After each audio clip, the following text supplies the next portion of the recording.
Mary Poppins seems to be our popular image of that time. The fact is, England was seething with class conflict and teetering on the brink of revolution. Into this milieu came the figure of Prince Eddie, Duke of Clarence, the son of the Prince of Wales, Grand Master of England's Masonic Lodge, who, in a clandestine ceremony, had married a Roman Catholic commoner, Annie Elizabeth Crooke. Prince Eddie was heir to the British throne, which by law banned heirs from marriage to Catholics.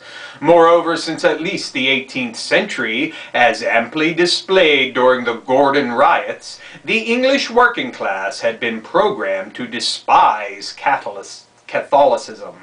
News that the heir to the throne had secretly wed a Catholic would be more fuel to the revolutionary fire. Secret Societies and Psychological Warfare by Michael A. Hoffman II. Hello and welcome to another edition of the Stench of Truth. I want to take a moment to mark the anniversary of the Tianenmann Square protest in China, which today is the anniversary thereof. And I want to say what a fucking shame it is that nothing changed in that country. And not only did nothing change, but over the years since that happened, that country has continuously been rewarded by the United States and the world by giving them most favored nation status, by letting them enter the World Trade Organization, by promoting and upping them, pumping up their economy, and doing just about everything anybody can to promote and uplift this fucking murderous regime in China. Here you have a country which purports to have a lot of good things for its citizenry, when in fact it is one of the most bloodthirsty, horrid places for people to live.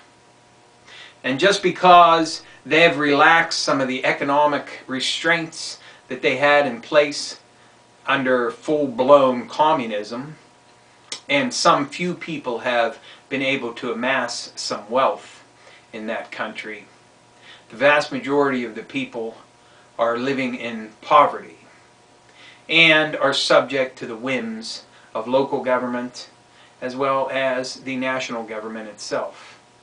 Here you have a country which routinely interferes with worship of people who want to worship according to their own desires. And I speak specifically of Falun Gong. Here you have a country which purportedly is involved in organ harvesting, which no mainstream media is ever going to touch that story, but it's pretty much known. And here you have the same thing happening with these people still in charge, being rewarded for having put down this huge revolt in Tianenmann Square that happened all those years ago. Today we mark an anniversary of that. And sadly we say that the United States has failed the people of China and instead have promoted the murderous, insane regime that's been there. And it looks like we're going to continue to do so into the future. So I have nothing good to say about China. They are systematically disabling and dismantling our economy at the expense of our people, at the expense of our factories, at the expense of our companies. And our companies, our economy, everything that is here is taking advantage of that and throwing all of the people in this country to the wolves for the betterment of the Chinese. And what have they ever done for us? Nothing. What have they done for their own people except to kill, murder, sell their organs, destroy the religious foundations, and suppress any form of free thinking that would ever come out. It should be a sad day. It should be a very sad day. Thank you. Good night.